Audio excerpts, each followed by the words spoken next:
Good evening and warm welcome to all the participants. The month of February is getting fabulous. I'm saying so because we have a very big guest today joining us. He's already on screen. Please join to welcome Dr. J. Chowdary. He is a very big personality. I'm overjoyed actually to welcome him. Sir, thank you so much for agreeing to speak. Thank you, Prasad. So I will quickly do an introduction. I don't know if it does justice to the huge profile that you carry, but let me try, sir. I'll make an attempt, and then we would be very, very happy to listen to you on this session. I'll just share my screen. Yeah, these are WiseViews leadership conversations, which we hold every Friday, and this is session number 182. And as I said, this is a very, very big session for us. We are going to talk about the importance of startups and their ecosystem in the AI era. And this will be led by Dr. J.A. Chowdary, who is popularly known as J.A. in our IT context in India. So he is very, very popular as well. This introduction will be quickly done, but we will have the opening remarks given by Dr. J.A. Chowdary, and we'll have two clusters of Q&A for 40 minutes. This is Dr. J. Chowdary, founder and chairman of International Startup Foundation. There is a huge profile I will not read, but I will tell you that J. Sir is one of the key architects of the IT revolution that we have seen in India, and it has started in Hyderabad. And Sir has been a pioneer in not only laying the foundation stone for the high-tech city that we have here today, but his name is writ large on every single execution and every single cornerstone, every single milestone that the IT at Hyderabad has achieved. So over the last 40 years, he has helped grow and developing the Indian IT industry in the capacity of various roles as IT advisor and policy advocate for several governments in India. He was also the special chief secretary to the government of AP during 2014 to 19. He advised and assisted the government in bringing investments, generating employment, and encouraging innovation and startup activities in Andhra Pradesh. I think this has been his pet role all the time, like bringing investments, generating employment, encouraging innovation and startup activities right from the beginning throughout very, very consistently. He co-founded Talent Sprint, a leading edutech company in India. This was incubated at Hyderabad Central University, and co-founded Portal Player, which was subsequently acquired by NVIDIA Corporation, a company that designed the core chip and software that powered Apple iPods. Now you understand the range. Currently is the chairman of the Blockchain Committee at Bureau of Indian Standards, Government of India. He spearheads formulation of Indian standards for blockchain technology, which will become a part of ISO standards for blockchain international standards. He is co-founder of various fintech forums in India at Hyderabad, Bangalore, and Chennai, with members from government, investment community, education and research community, financial institutes, and tech companies to encourage fintech startups. He is a member of the IIT MA Thought Leadership Council, that is IIT Madras Alumni Association Thought Leadership Council, board of directors on various organizations, founded several startup foundations. He has been pivotal and a catalyst in shaping the startup ecosystem. He initiated ISF Gurukul to support fresh graduates and employees who lost their jobs by offering essential training programs in collaboration with industry to help them secure better employment opportunities. As I was fearing, this profile reading may not justify the large profile that he carries. He is much larger than what I'm reading actually. During the early days of his career, he was awarded with NRDC Independence Day Invention Award by Government of India. JSR also received Lifetime Achievement Award from the ICFAI in 2021. He received Amulya Ratna Award and other Lifetime Achievement Awards from various institutions. He is also proud of the fact that he has worked at ISRO Satellite Center in developing telemetry subsystems for Rohini and Bhaskara satellites. Very, very prestigious. Dr. J has received his MTech from IIT Madras and MSc from Sri Venkateswara University. He received honorary doctorate for his outstanding services to the industry from Chitkara University, Punjab. In short, this is the profile, sir. I once again welcome you with this. Thank you so much for agreeing to speak today on the 182nd leadership conversation that we call WiseViews, which we hold every Friday. Thank you, sir. I will also briefly introduce my esteemed colleague, Dr. R. Prasad. He is the Senior Director in the academic wing of ICFAI Group. He holds, he brings 3 decades of rich experience as an entrepreneur, as a corporate professional, and as an academic now at ICFAI. He holds BTech from IIT Bombay and PGDM from IIM Kolkata. Welcome, Professor Prasad. Thank you so much for joining. I'll now stop sharing the screen. We should conserve all the time for JSR. Over to you, sir. Please enlighten us and also give us room for asking you questions at the end of the session. 20 minutes, sir. I hope I'm not limiting, but we will cover it up in the Q&A. But first, 20 minutes. Over to you, and thank you once again.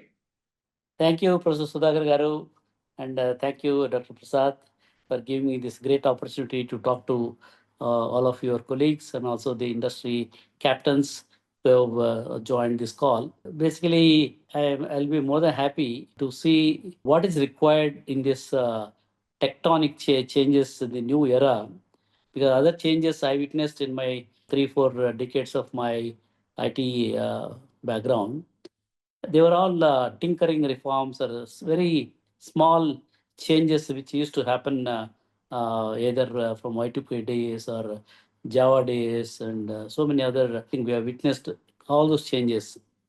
In fact, a lot of people keep comparing the current changes which are happening similar to what was there before banks introduced the computers in the banking, and everybody says that it is similar to that because after the introduction of the computers in the banks, more jobs were created and more opportunities were created. No doubt, I partially agree with their statement. But the kind of news which I am hearing almost daily, every day, I mean, in fact, these days, very difficult for me to watch any new YouTube material on the generative AI and what is the impact. And sometimes it's very scary. At the same time, I always believe that wherever there is a problem, there is a lot of opportunities. In fact, one way I keep saying everybody, so all these years, in the last 30 years, many IT services companies became multi-billion-dollar companies. They established locations all over the globe. In fact, I used to request all the IT services founders, CEOs, CXOs, whenever they used to come to me for various approvals and all that, when I was with the government of India, why don't you start a product company? Because India needs Apple's or Microsoft or such product companies in India. The standard answer I used to get from those CEOs, no, Jay, sir, it is a services industry, very easy. There no, not bigger risks are there. Whereas product, we don't know after investing so much of time, money, if the product is not able to sell in the market, then all that we can't take such big risks and all that. So that is to be standard answer. See, in fact, the reason why I left the government, when I got an opportunity to be part of the founding team of a product company, that too in the silicon chip area, though many of my friends advised me not to leave the government, I simply quit the government and joined the team, and we were able to design and manufacture chips which went into Apple's iPod. Later on, we took the company public in NASDAQ. Then afterwards, it was sold to NVIDIA. So what I've seen, it is possible that with our ecosystem, we can create such unicorns, decacorns, or whatever. It's happening already. More of such unicorns are coming in the fintech area because of the ecosystem for the fintech in India is number one in the entire world, because nowhere will we have that Aadhaar stack and all the mobile phones are interconnected, and every citizen, even the farmers and the beggars, everybody uses a smartphone and they're all digitally connected. That's the reason why the more fintech companies became unicorns. That's one of the reasons why I chose Vizag as the fintech valley of India and try to promote the fintech startups and all that. But today, what is happening, this generative AI area, it is nobody knows what is going to happen tomorrow. That is the kind of changes which are coming. It is very difficult to really predict what is happening, what is going to happen. So in this scenario, we cannot keep quiet. Whatever the conventional educational things that we have been teaching at the school level, college level, and beyond, I think we have to bring that kind of disruptive reforms in the entire education system. See why India became very successful in IT services. we had the core raw material in India. I mean, starting from IITs to various engineering colleges and private universities and so many. I mean, at scale, whatever we used to provide the services at scale, we could employ the people and provide quality services to entire globe at a very reasonably lower cost. That was our USP, and all these years we enjoyed that scenario. But the current one, first of all, it is taking away millions of jobs as per the new World Economic Forum, which happened in Davos. They're in the report, Future of Work. They're also predicting many millions of jobs are going to be replaced by generative AI, and new jobs are going to be created, no doubt. But the new jobs requires totally different kind of mindset, different kind of educational background, and all that. For example, if somebody wants to create a agentic product for, say, mechanical engineering or automobile engineering or life sciences, they need domain knowledge. On top of that, they need a lot of algorithmic knowledge, and mathematics is going to be the core. But unfortunately, most of the engineering colleges in the last 30, 40 years, because students were not joining in automobile, mechanical, civil, electrical, all those things, I mean, were removed, and only computer science and variants of computer science were introduced. And so far, everything worked very well. But today, whatever the knowledge they have, at best they can write a nice program for a particular application. If these programs are going to be written by ChatGPT or whatever the generative AI kind of tools which are already in the market, and many more are going to come, more efficient tools are going to come, and I don't know what all they are going to do. Nobody is able to predict. So in this kind of a scenario, how do we get the jobs for our engineers?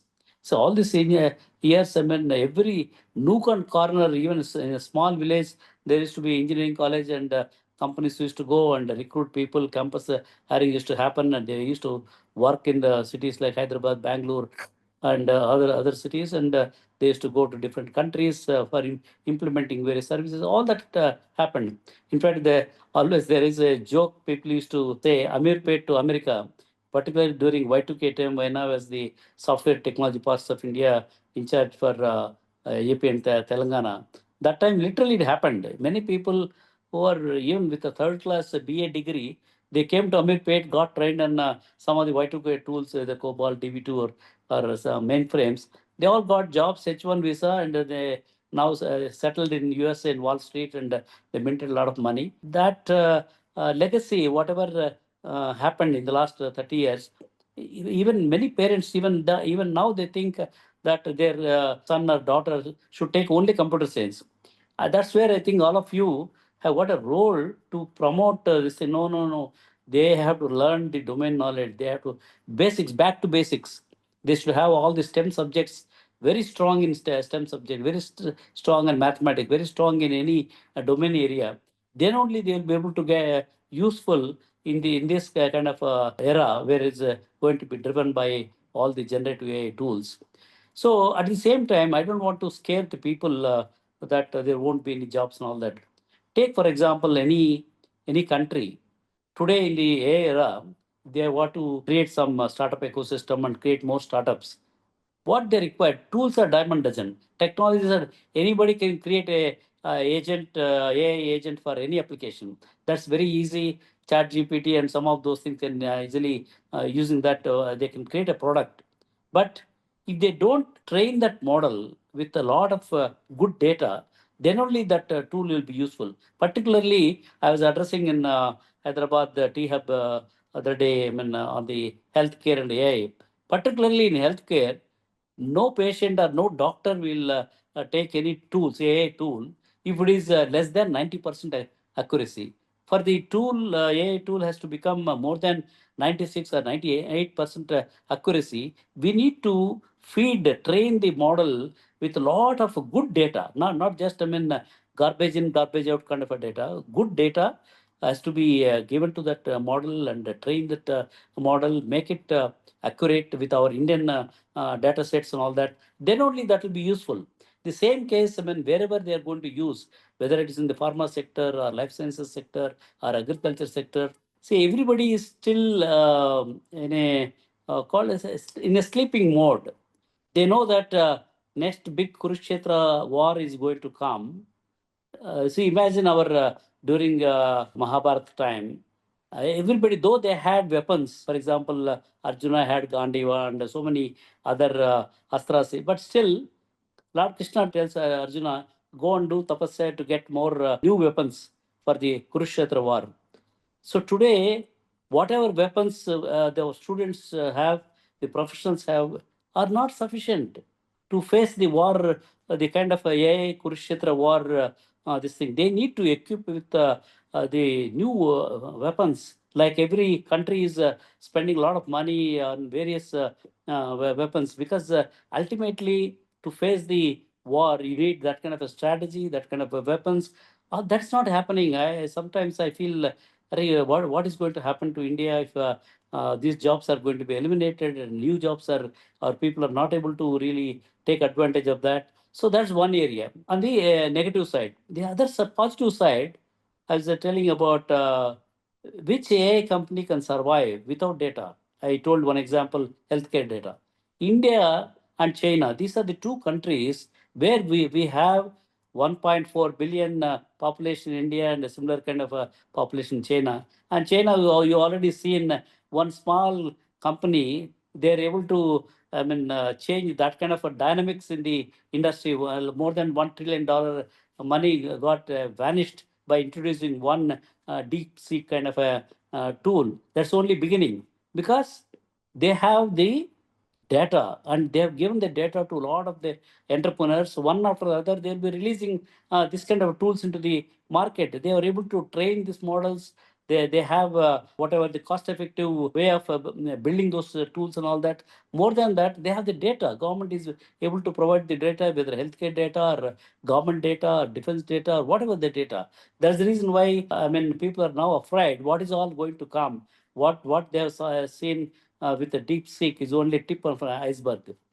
So in that context, India is also has got that kind of rich data, but in many areas they don't have proper data. Data annotation has not been done properly. Data duplicity is also there. So that's where an opportunity. And if you are able to government and all the NGOs and all the industry leaders coming together, create that kind of a good data sets and enable the startups to have access through some kind of a sandbox environment by removing all the sensitive data from that data lakes, and also provide some infrastructure like GPU infrastructure, which I think government is trying to do. Even Telangana government is also trying to do and creating the GPU infrastructure, providing the data sets. But coming back to the data sets, not every state government in the country have the right kind of data. I think they have to now apply their mind and how do we clean the data and provide the data and to these startups. Then we can actually dominate the world because of the sheer availability of the data lakes. And also, I mean, somehow we'll figure out on the GPU infrastructure. The lot of, in fact, I met one entrepreneur. He was telling, sir, I want to create the computing environment for generative AI using, say, all the mobiles when you are sleeping. The mobiles, power of the computer within the mobiles is not being used. He was telling if only there is a mechanism, if I use that computing power, and also similarly, every educational institutions have got thousands of computers and all that, which are most of the time not being fully used. If there is a mechanism to use all the computing power, mobile computing power, probably we are able to solve that computing power access to all the startups. So definitely we can innovate on that, and a lot of opportunity I'm seeing wherever I go and attend these days AI conferences. I think already I'm seeing several AI startups are doing very well. Not only having the product, they're able to train the product with the relevant data and all that. So these opportunities are there in India, but everybody has to, first of all, we have to create the manpower. There is no right manpower right now. People are struggling. Many startups. I met one startup in one of the primary institutions. They started by their own students. They said, sir, we are not able to recruit people. They're asking 50 lakhs or 1 crore, where our startup, we are not even received any Series A funding. So with that limited money, we can't take the people. Our own classmates are not joining because they're asking about 50 lakhs or 1 crore. Then I asked them, can you take the other engineering college? No, sir, they are not suitable to work in our area. We have to train them for more than 6 months and all that. Then that much time we don't have. So startups are all facing the problems, and on the other side, nobody is getting good jobs and all that. So we need to quickly see how do we bridge that gap. What the startups requires, particularly AI startups requires for them to become globally challenging, globally competitive enough so that they can create more wealth for the nation, more taxes for the nation, and also more jobs for the nation. But we need to create a robust ecosystem for these startups to survive and succeed. So not only the government, every institution, every educational institution, they have to think about very innovative way. How do we create not only creating the manpower for them, creating the infrastructure for them, making, for example, ICFAI is there in Hyderabad. Maybe you can tell all your students to go around Hyderabad in a particular domain. You tell them this is the domain. You collect the data, annotate the data, clean the data, create the data lake, and enable that data lake to some of the startups who are going to be coming to ICFAI incubator. So if you're able to provide that kind of this thing, not only your students while doing the annotation and all that, you can have some incentive mechanism so that they can also earn some money by creating the data tokens nearby this thing, where the agriculture data tokens or whatever you think that your students can create that kind of data tokens and clean the tokens and create a good LLM, private LLM in that particular area. Once, I mean, educational institutions, the government, and all the NGOs, if they start creating that kind of a clean data tokens or data lakes, this thing make the those things available to some of the startups. Plus, also have a program where you can take the existing students from the colleges, existing colleges. It is not the fault of the students, it's not the fault of the educational institutions, because that was the kind of a demand used to come from the students as well as from the parents. That's the reason why they removed all the other verticals and all that. We can't blame anybody. But we have to see, provide a bridge course where they get a relevant kind of experience and knowledge so that they can work in these startups where they're going to create definitely more jobs and more wealth also can be created. India can become the hub in the in entire world, creating many successful AI startups because we have immense data available in the country. If only we figure out how do we create the data available to the startups. I think I feel that it is a kind of a God's gift why he has introduced generative AI at this critical point for all of us to come out of the mindset. I keep telling jokingly to all my friends, East India Company, when they came, Indians were very good in an innovative way of creating the products or various things, including the Zero was invented by Indians. But they came and suppressed, they made everybody like a slave. That you cannot do anything. That's the reason why Mahatma Gandhi has to even the salt satyagraha. I mean that was the reason why Swadeshi Jagran movement and all that. So I think because of that slave mentality, most of the services startups, particularly IT service startups, they did very well. But we were not able to come out. Everybody, no, no, sir, this is easy, whereas product is difficult and all that. Now God has created a great opportunity for India to really think in a different way. How can I create new product? How can I create new IP? Yeah, in this. Otherwise, I can't really survive. I can't really create more jobs. I feel that it's a positive thing for India, and India now can become a great product nation, IP nation, within changes happening with all the kind of available data and all that. But all of us have to rethink how do we really create that relevant startup ecosystem for them to not only survive and also succeed. So definitely we are capable, and I'm very optimistic that in this era, India is going to lead the world. And I request ICFAI also can take the lead and see how in one or two sectors. I think we will begin the Q&A now. Sir will join back. This introduction to the subject has been pretty deep and profound.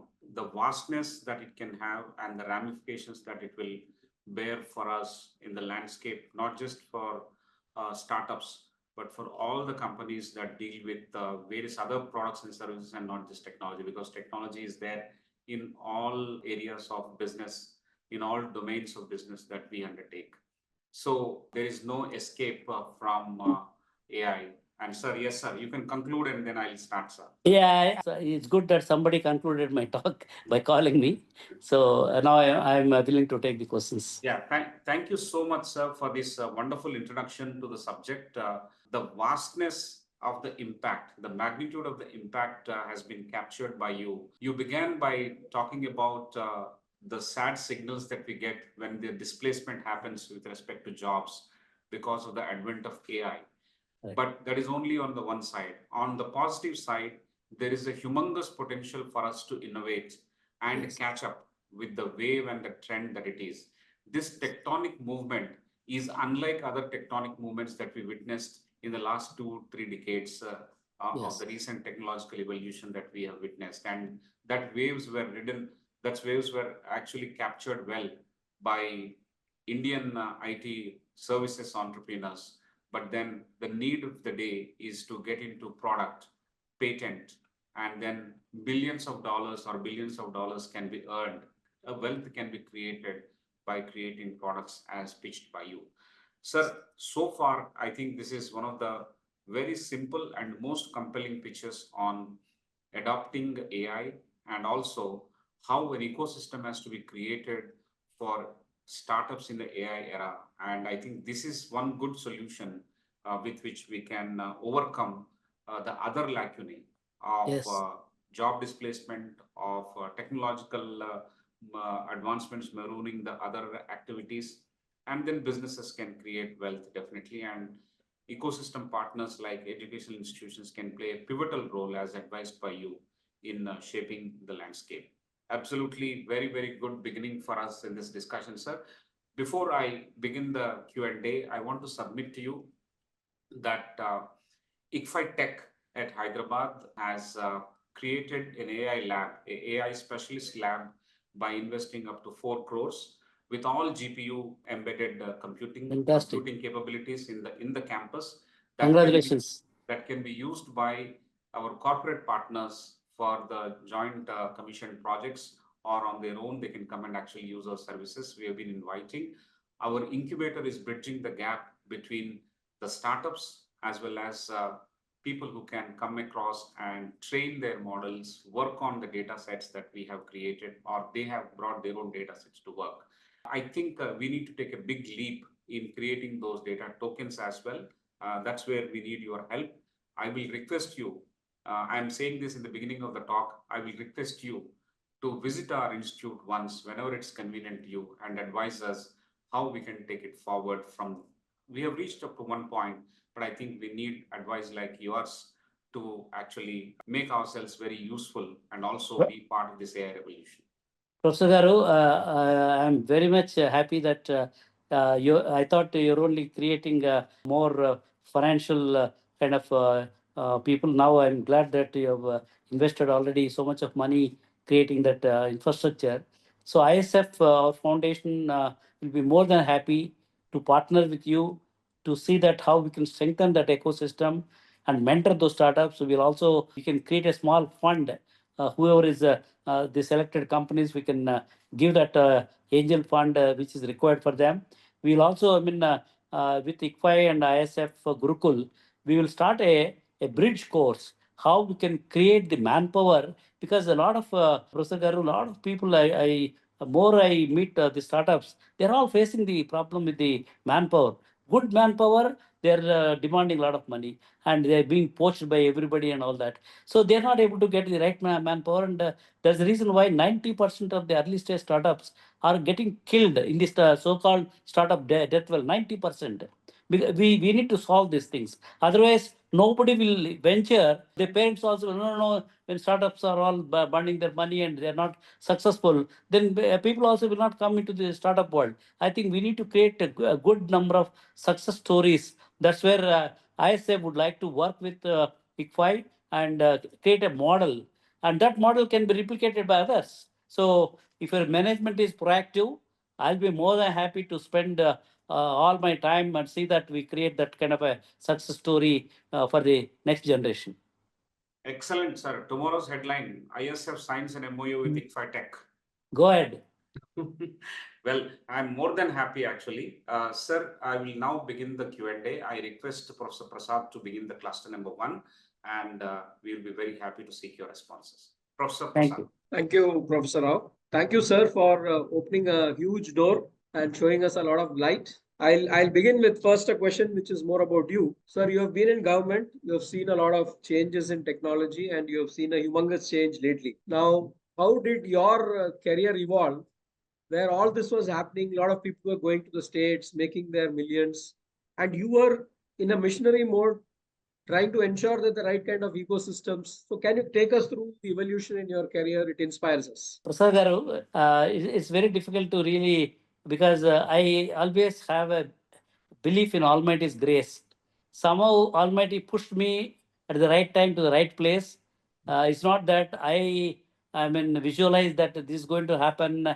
I work towards that. Whatever job was given to me by the Almighty, I just implemented that in the whole of my career. That's what happened.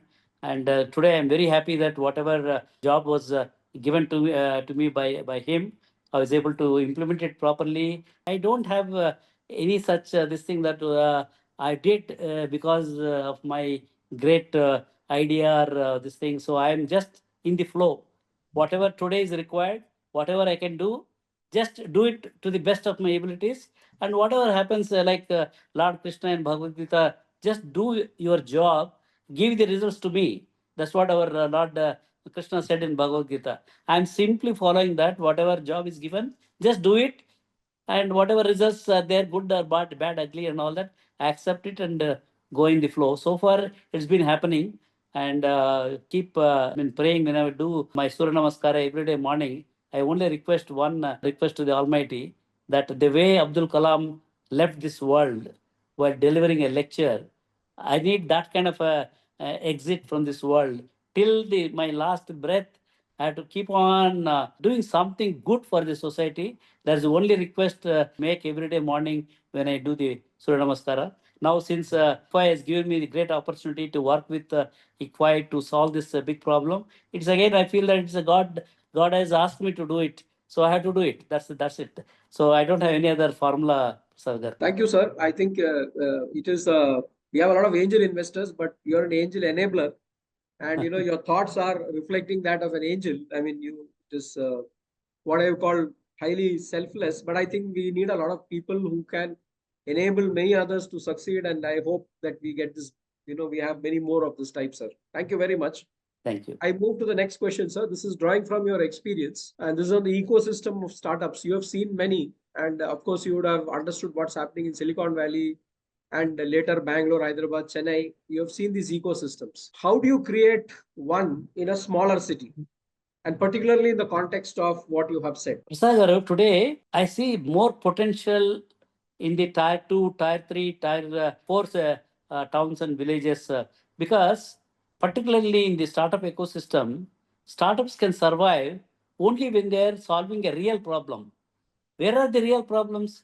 Most of the developed cities or urban areas, more or less, most of the problems somewhere or other they must have got addressed. Whereas in the rural area, you take agriculture, you take rural education, rural health, everywhere the lot of problems are there. Each problem is a golden opportunity for a startup company. They can pick up that problem and solve that problem in a scalable, sustainable way.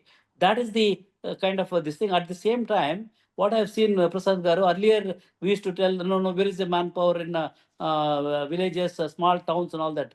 Now today, because internet has become a level playing field, whether they are in Hyderabad, Bangalore or a Timbuktu in a small village, they have got access to internet, access to YouTube. I mean, they are learning whatever the international school students are learning in the cities. They are also learning the same thing. That's the reason why this year our conference in America, it's called the Junicorns, ISF Junicorn Conference. We are selecting 40 to 50 rural innovators from the schools, rural schools, tribal schools, and we have seen their talent is much better than even the school kids in many international schools in big cities. So there is a manpower and loyal. In fact, most of the IT, my own colleagues who have started in Khammam, Mehboob Nagar, in small towns, they are very happy that they are able to get good quality manpower, very loyal, very committed compared to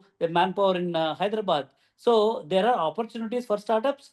There are also good quality manpower is available.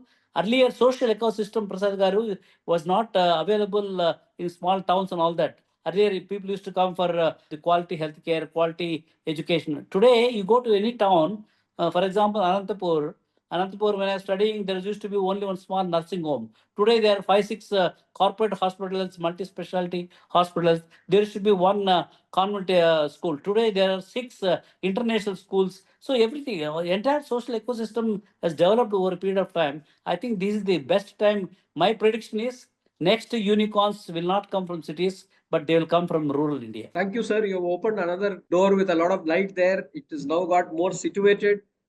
The opportunity is a little more clear, and you have many more tier 2, tier 3, tier 4 cities in India than the tier 1 cities. Yes. And you are encouraging us to look at that. Sir, the next question is interconnected. And in line with what you have said, we have also recently heard Nandan Nilekani urging Indian companies to look at AI applications rather than competing in the saturated market of foundational models. And you also reinforced, like what you've said, it's all about data.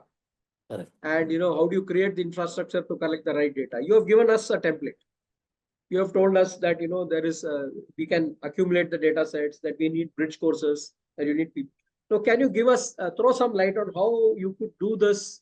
Are there any use cases which will help us to ideate and think further on this in a tier 2 city or a tier 3 city? Sir, take for example, since I come from Anantapur, I give the example. In Anantapur, if I go to Anantapur, and there are a lot of engineering colleges, a lot of university students are available, I'll pick up one area. Suppose I come from agriculture family. Agriculture, I want to create a startup company using the generative AI and all that. Today, what is the main problem in agriculture? I have a big farmland, about 500 acres. But today I started donating that land because the main problem is labor is not there. I mean, because non available to the labor, I cannot do any meaningful agriculture there. Though I spent a lot of money and all that.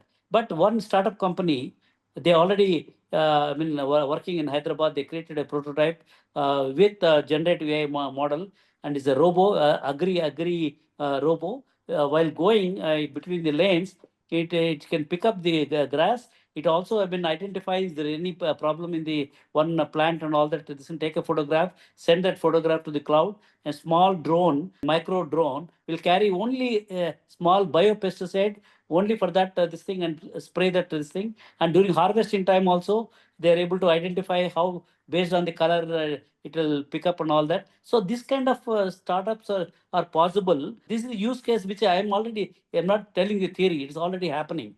And they said that they're going to solve this problem. And in Uberization model, all the 1 acre, 2 acre farmer, they can provide this kind of a small agri robo on a time shared this thing. And they're not only solving the problems of the farmer, and also this startup is going to be maybe next unicorn, because every farmer is facing that problem. So that is one of the use cases which I recommend in agri area. Thank you, sir. I think if you've given us a wonderful use case, and I'm sure you'll have many up if we discuss with you for healthcare or education, which you have noticed, and I think we can certainly learn from that. I have tons of ideas, Prasad Yes. Garu.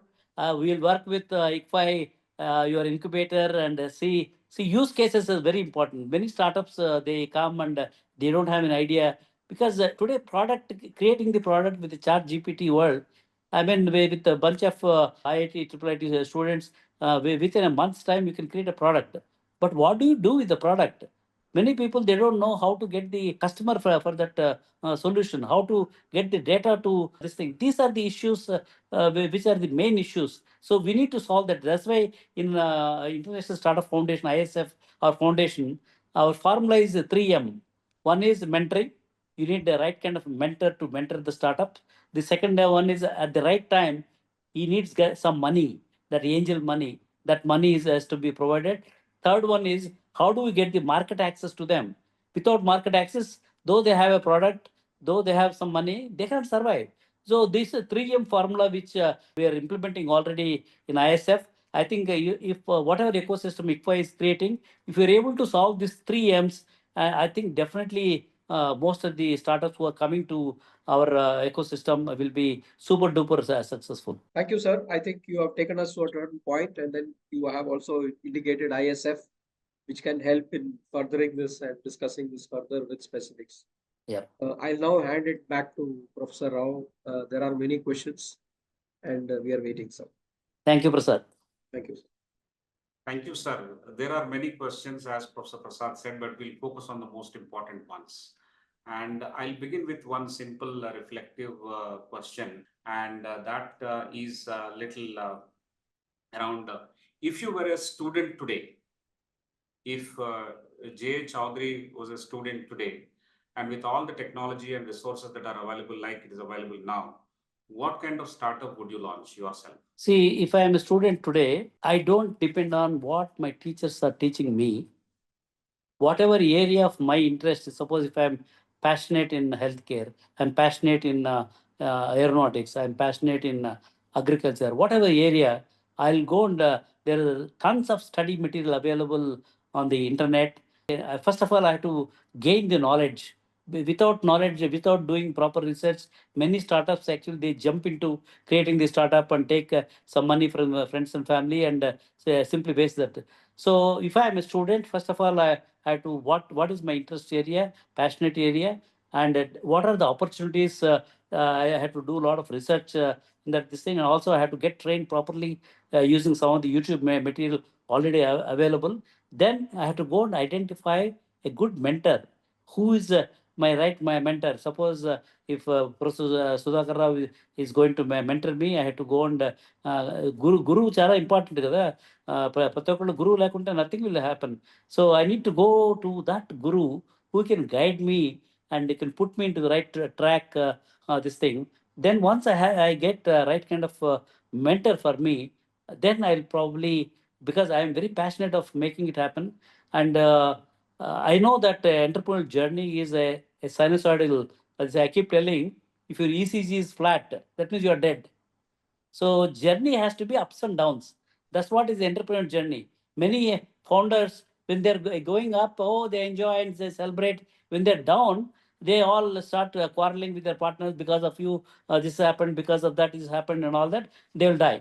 So they should understand that once they take up that journey, they should be prepared for all ups and downs, and somehow till the end, like our Pandavas, there's so many problems for, in spite of Lord Krishna with them, and every now and then they are put to all kinds of this thing. But ultimately, they were able to win, and Dharma was able to win the Kurukshetra war, and they were able to. It's a good story for an entrepreneurial journey.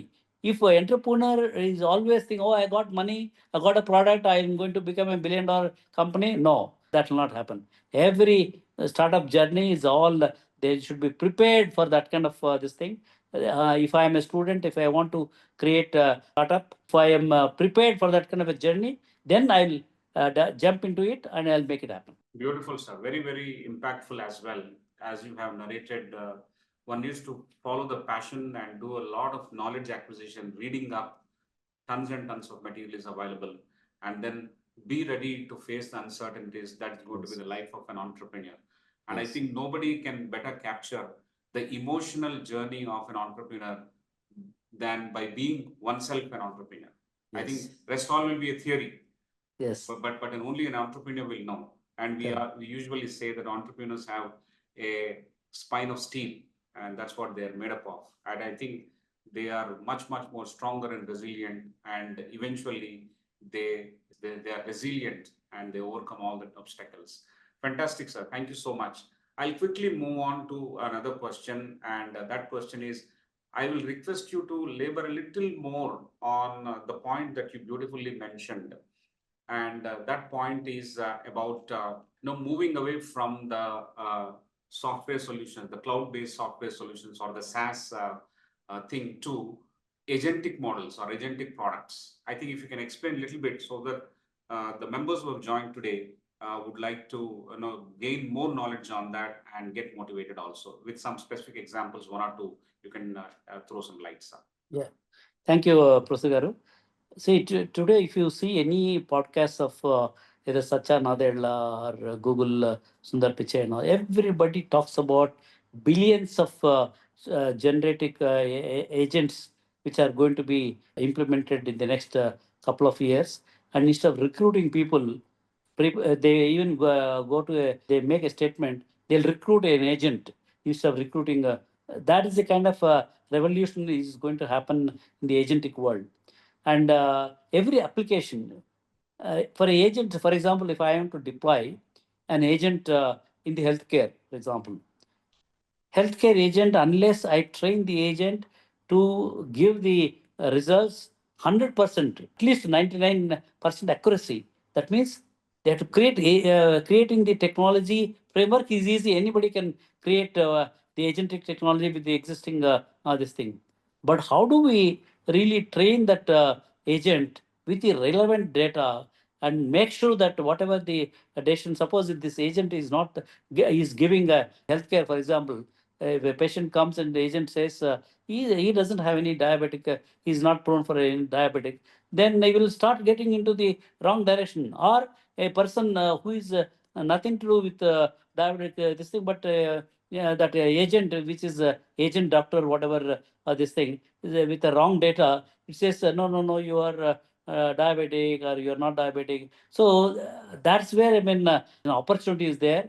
There are a lot of agents in every manufacturing sector, agriculture area, education area. There are a lot of opportunities to create a robust agent and train the agent properly before the agents are properly deployed. India itself, there are humpty number of opportunities. They do not have to even look for going to other countries and all that, because every state, they got their own language, their own dialects, and their own this thing. If you are able to train the model properly, this thing definitely they'll be successful. It's a golden opportunity before others create these agents.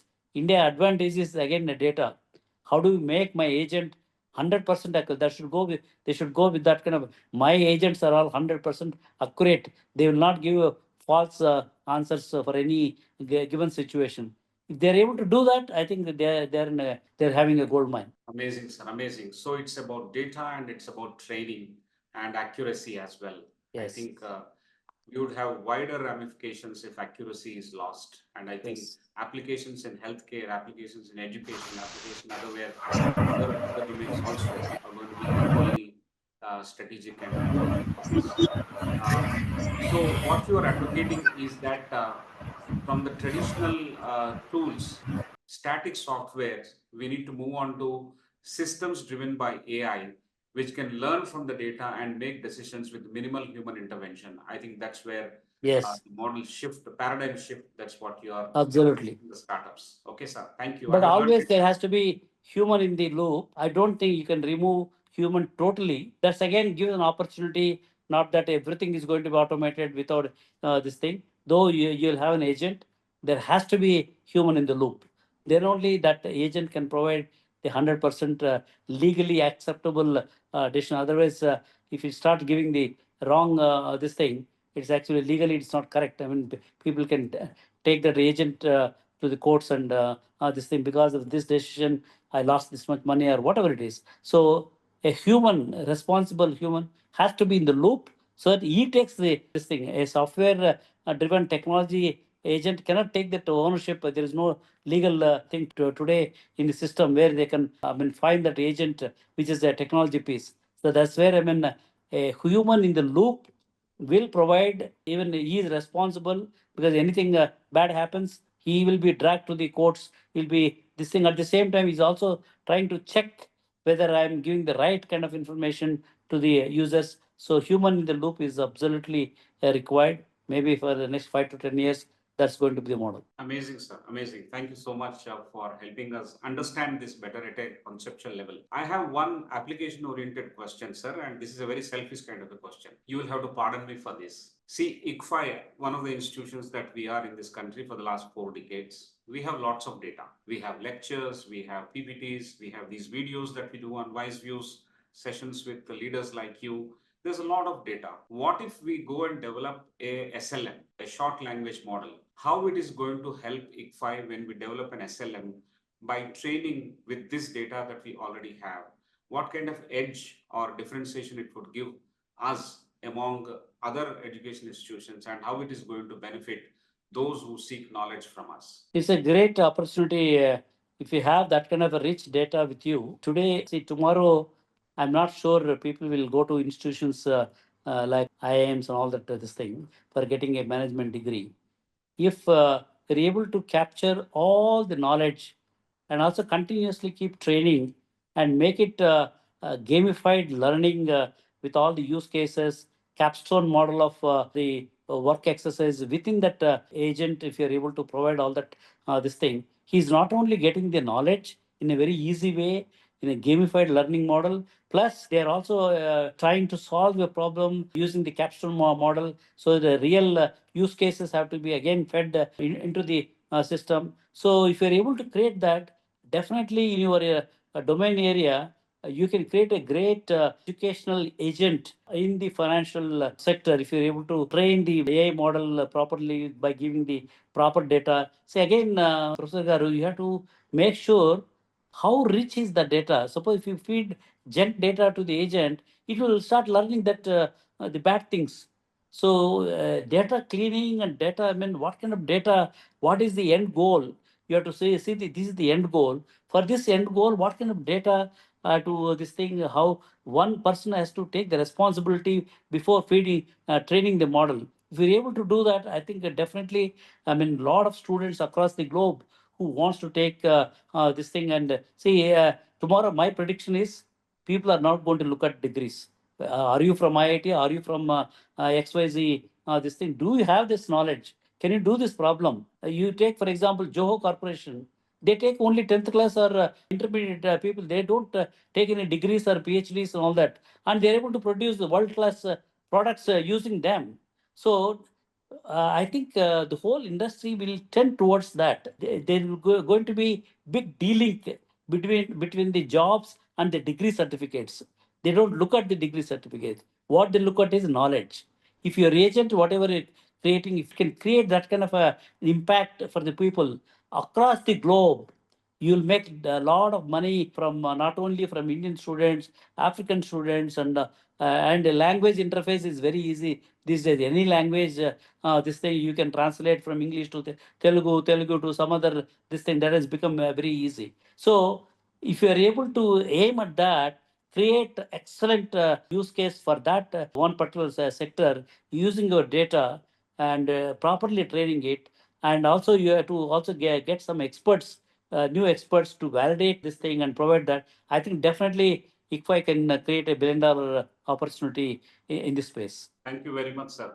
I hesitatingly touched upon this subject, but you have given a lot of motivation in your response. We will work with you. We We will work develop with it. you to make ICFAI creating the first $1 billion agent in this space.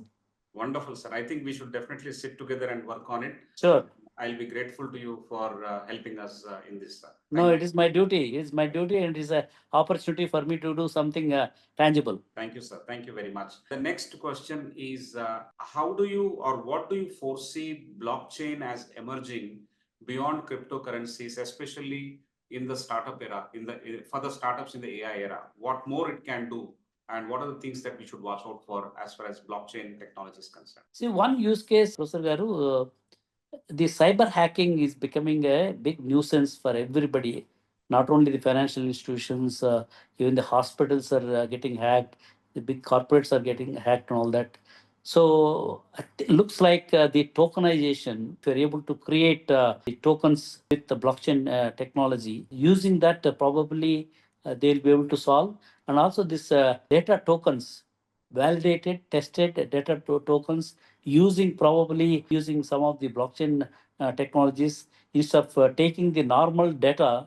If you take the tokens which are using the blockchain technology, if you're able to create the data tokens using that and creating a data lake within, for example, like for itself, you don't have the normal junk data and all that. You have already validated, tested tokens where they used this thing. So for cyber security point of view and also data quality point of view, you will be way ahead of the others. And that is one use case which I see which is going to happen.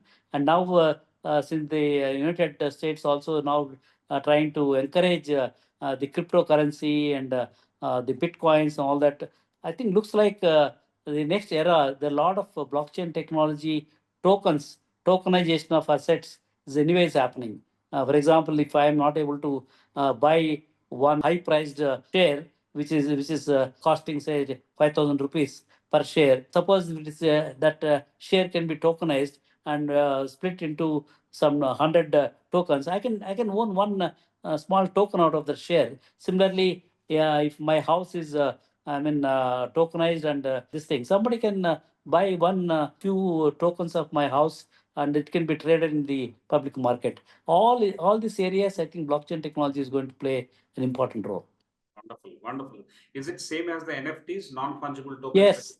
Yeah. Wonderful. So I think that's a huge area emerging, and we need to also learn, understand, and master it very quickly.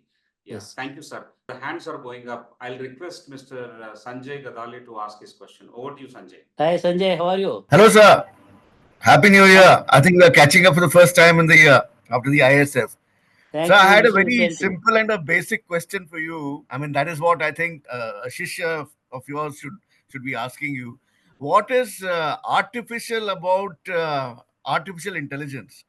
Because if you look at it and you ask the questions like an Eklavya, what is the current cumulative base that is accessible to the MLM at the moment is actually real learning of humanity that is being provided for a question. So rather than, my suggestion is that in India we should not blindly follow what was a problem, what was actually created as a terminology maybe in its very initial stages when we called it artificial because we were feeding artificial data. But actually, we should retain AI and say instead of artificial, we call it assisted intelligence. I would prefer to have assisted intelligence. So my Yeah. question basically goes back to the semantic level, which says that there's nothing artificial about artificial intelligence, but it is real intelligence which is actually made assisted through technology and making you more capable. Please comment Yeah. on that, sir. Yeah, I agree with you. A lot of people are actually trying to train the models using the synthetic data, which is totally artificial data. Instead of that, I mean, if they train the models with the real data, not artificial data, I totally agree with you. See, these buzzwords are, see, ultimately, Sanjay, you have to see what is the outcome, what is the end result, whether you're taking a synthetic data or the real data, but ultimately, your AI model or AI engine has to really serve the public in a very transparent way without cheating them and all that.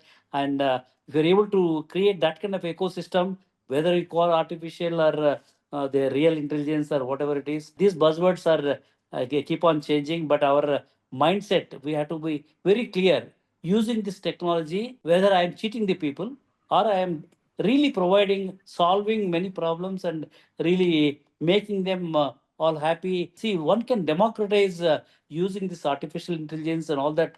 This thing, you can democratize healthcare at scale. You can democratize education at scale.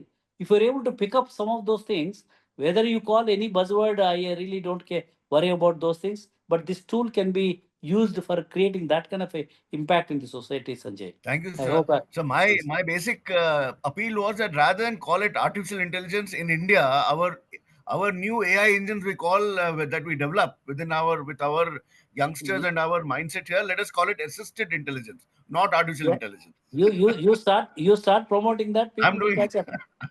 That's right, sir. Maybe I'm Okay. starting today with ICFAI boys, ICFAI children, and I think we'll go on. I'm sure Dr. Prasad and Dr. Sudhakar Rao will agree with what I'm suggesting. Thank you. Thank you. Thank you, Sanjay, for the question. Sir, there is another question that we wanted to ask. One of the participants has keyed in and is not able to ask the question, so I'm taking it on his behalf. He wanted to seek your input or suggestions on how these two Telugu states can co-opt so that we excel and join forces and ride the next revolution. So that is his question. Yeah, not only Telugu states, in this business world, the technology world, It's all borderless. Even we should collaborate with Pakistan. We should collaborate with Bangladesh. Anybody, I mean, as long as there's an opportunity in Pakistan, this thing, I mean, as a businessman, I don't mind going to Pakistan and talking to people and how I can collaborate with them, and so to see that I can create a product. Market is whole globe is this thing, or people they keep calling about Vasudhaiva Kutumbakam. The whole world is one family. Why do you have this mindset? You are from this state, we are from, why you only collaborate only 2 states? Why can't we collaborate with all the states and create some a new product? I mean, our thinking has to be at scale. We should not have that narrow thinking. So instead of only two Telugu states, you should think about, I mean, having an opportunity with the entire India. Let him think at the India scale. Very good. There are no borders, and we should collaborate wherever there is an opportunity. Yes. Irrespective of which corner it is coming from. If there is an idea, we should pursue it. Amazing, amazing, sir. Thank you so much. I have one more small question before I ask Professor Prasad to come in, or any hand goes up, we'll take that question. But this is very interesting in terms of you worked with a lot of policymakers. The empire building kind of czars also you have worked with. You have been there and done that, and also you share the space with industry leaders day in and day out. I have seen that over several years and decades. Sir, specifically, what policies or initiatives can further strengthen India's startup ecosystem in the AI era? Just one or two you can help us know. Yeah, as I mentioned to you, Professor, earlier, government has got a key role in promoting the startups in the AI era, because ordinary startups, they don't have mechanism to access the data. That's a fundamental problem any startup is facing in India today. That's first and foremost thing. Then how he's able to get the infrastructure, particularly GPU infrastructure, which is going to be very, very costly for. So these are the fundamental this thing, and also they have to create some kind of a angel fund for many startups who struggle, early stage startups, though they have a great idea, nobody is looking at this thing, and some sharks will come and, oh, I'll take 80% of your company. Then this fellow will get discouraged. And why I have to give 80% of my company, work for them as an employee? So these are the things, I mean, if government can solve by creating a fund of fund or angel fund, and also creating the data lakes, creating the GPU infrastructure at scale, not only just only in AI city in Hyderabad. Suppose somebody in a small village, they want to start a startup company from there. See, once the telecom infrastructure is there in every nook and corner in the country, wherever you go, I mean, that's where in the COVID days, I mean, all these multinational company employees who are earlier telling no because of security reasons, for this reason, for that reason, we can't allow people to work from home and all that. Not only working from home in Hyderabad, they all given the work into small, remotest villages. They still, many of them are still working. So that means it is possible to, I mean, create the startups in the remote areas, in the small villages and all that. Why only in the AI city they have to come here and all that? So if Telangana government can extend that a virtual AI city concept to every village in Telangana state, that is the real benefit to many startups. Because coming to Hyderabad, Hyderabad has got cost of living is more, and they will not be able to get this thing. These are the problems that a small poor innovator, rural innovator in a small village in Mahbub Nagar or Adilabad and all that, they can't come all the way to AI city and all that. So if you are able to recreate a virtual AI city there and provide whatever you are providing, then I think there'll be very good quality startups will come from the rural background, and they're also, I mean, they'll be able to get good quality people in their own area. They're creating jobs in those small regions and this thing, so that the balance between the urban and rural can be also be bridged, and the whole, otherwise there is a big divide between rural India and urban India. I think that divide has to be bridged. Otherwise, one day they will come, this thing, they get so much frustrated. They will come and to loot whatever wealth is there in Hyderabad. That should not happen. We have to create a balanced growth. We have to create more startup companies in those villages, in those tier 2, tier 3, tier 4 this thing, focus should be more on that. If they can create a virtual AI city, creating in every tier 2, tier 3, tier 4, this thing, that is the real benefit for the common man. This is a beautiful conversation, sir, because the takeaway is amazing for developing this country. Like a true patriot, you have advised how to create AI cities in tier 2, tier 3, tier 4. And that's when everybody will be a participant in building this nation. I mean, that's an amazing way to create wealth as well, with such an inclusive model that you are talking about. I'm tempted to ask, although we are short on time, I will ask you this question, sir. You'll have to excuse me. In those days when you began to build Hyderabad as a city that attracted IT revolution or made it happen here, when STPIs were full, you were busy creating new solutions for data pipelines. If I remember correctly, the line of sight data pipelines were created by you by putting towers in all the buildings, like say Marichana Reddy Institute on one end, and then Usma University on the other end. Even if it came as an objectionable item for Airports Authority of India or the Civil Aviation Ministry, because it obstructed their flight path and all, but still you persisted, you took approvals for everyone. Correct me if I'm wrong. With such gusto you worked, and a similar model, what can be done now in order to proliferate this AI enabling kind of an environment in current terms? I was tempted Yeah. to ask you this question, sir. No, it's a very apt question, Professor Garu. I think this is not going to be easy era unless we work with that passion. We have to see that. See, a lot of people they keep criticizing. No, that fellow doesn't know how to speak in one line of English. He doesn't know ABC programming. Easy to criticize this thing. No, what kind of environment he has come and what kind of ecosystem this thing. It is not his fault. It's a society. We only created that kind of things and created. It's not that when the child was born, he was not like that. I mean, we did not even gave him all the necessary things. That's why he has become like that. Instead of criticizing, we all have to see that how do we create, recreate, and make him successful. I keep telling, I mean, when an employee in an organization is not doing that well, simply our HR people keep them in the pink list. So next quarter, they're this thing and remove him. That anybody can do it. Instead, you have to understand, is there any personal problem for him? Is there any this thing? Somebody has to coach him, and whether you can send him for some additional training and all that.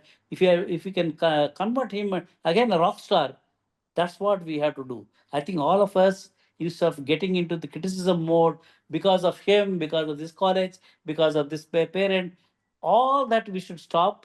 We should all work like a one team. How do we make everybody successful in this particularly AI era when a lot of jobs are going to be eliminated? This thing because it's not we can't criticize anybody, but we have to have a solution.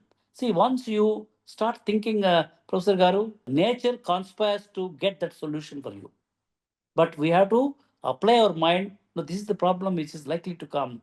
Let all of us have to think positively. What all we can do? How do we eliminate this problem? Then definitely we will be able to solve it. And I don't think nobody can stop India to become a global superpower in this era. Amazing, sir. Amazing. Professor Prasad, would you like to have the last question? Sure. This is coming from an educator, sir. You have mentioned bridge courses multiple times. Now we have people who have done computer science, many of them, they are there. You've got people from BCom Art. So what are the principles which go into designing a bridge course to cater to the current needs given the context that you're given? Prasad Garu, my simple formula for that, the learning has to be a startup mode of learning. Suppose you get a bridge course, say you have taken, say, 40 students in that class. You divide those students into 4 groups. Each group, you give a problem. Hey, you have to go and collect these data sets and create the data lakes, and this is the problem given to you. This is the mentor, and you solve this problem, and these are the YouTube links where you can this thing. We have to provide that kind of experiential learning through a startup mode, and so that they'll be able to do their own study. I mean, everything is available. There's tons of material is available. So classroom teaching is not going to help. It's experiential learning. We whoever comes there, hey, this is the data sets. These are the data that ICFAI can incubator can provide, and this is the mentor, internal mentor. This is one external mentor. This is the problem you solve, and somebody every week. I mean, there should be a monitoring of what they're doing, how they're doing, and all that. That kind of a mode of learning, bridge course, definitely make anybody to come out of that whatever this thing. I know only Java programming. Beyond that, I this thing. They will all become extremely good. Then afterwards, you give them to all these suffering startups. They're not. They do not have right kind of the manpower. You tell them, okay, you got an opportunity to work as an intern with those startups who are already incubated in our ICFAI incubator. They will be happy. And these people have got some job to start with, and maybe after that they may give a permanent job. Then that is the kind of a bridge course which I am having as far the ISF Gurukul is concerned.